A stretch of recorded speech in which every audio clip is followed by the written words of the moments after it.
My name is Justin Hawkins. I sing with The Darkness, a UK rock group, and you're watching PureGrainAudio. I have some experience in newborn stuff. Yeah, and it never goes away. You love all of your children equally, or so you tell them. I do love this child slightly more than the other children, because it was much more of a pure expression. It's just my brother's producing it, it's our own label in partnership with Cobalt Label Services, but everything about it is our thing, and there's no extra set of ears, for better or worse. It makes it extra special to me, so yeah, I do love it like a small child. I think the baby's actually a she. There's in Minneapolis, funnily enough, there was we saw the father of the child just a few days ago when we played there.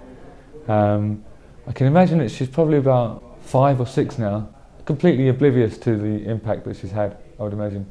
Those glasses that she was wearing are a friend of mine called Tom Lessner, is an artist in Philadelphia, and he had the idea of putting darkness on these special protective glasses that you wear after you've had laser eye surgery. And he just made like about 10 or 11 pairs of those.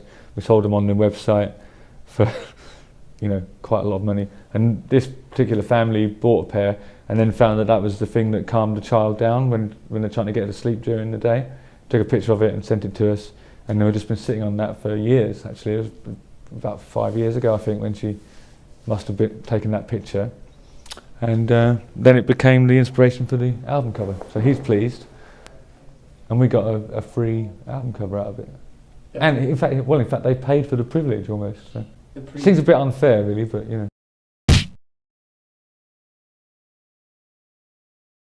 So which of the 10 children do I dislike, or which one has less the runt of the litter? Can I just take some songs from the album before that? I'll take 2 off that one. I'll take a couple off the last one instead. I'll take Conquerors out the back because Frankie sings that. Mind you, I do play bass on it, but it's an uncredited bass performance. I mean, not only was the singing privilege taken from me, I was not credited for my bass performance. So yeah, that one. And I wouldn't shoot it either, it would be a spade.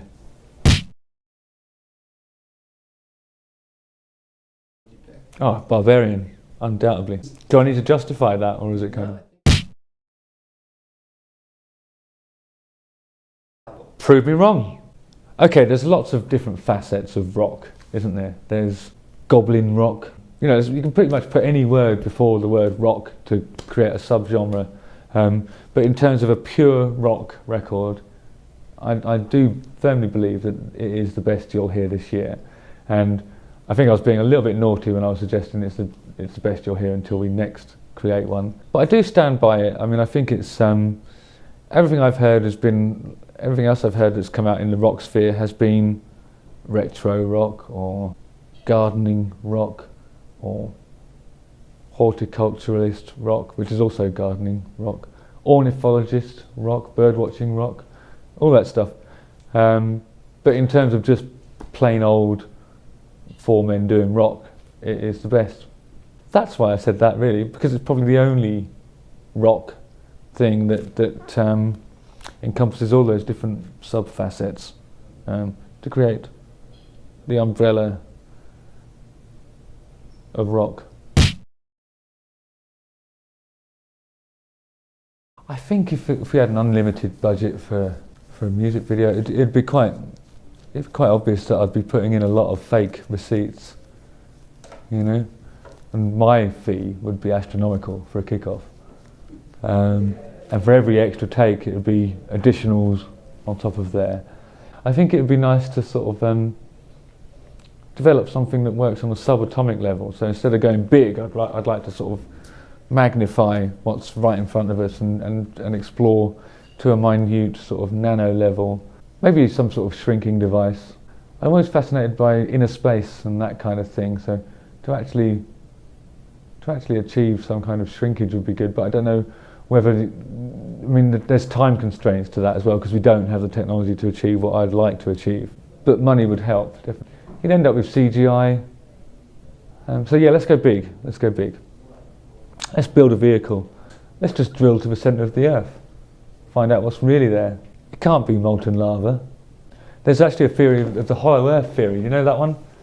The idea of it is that, you know, when you see the northern lights and stuff, this theory suggests that that's not gas anomalies or other stuff. It's actually the reflection of some inner light that's happening in the middle of the Earth, coming through a hole at the North Pole.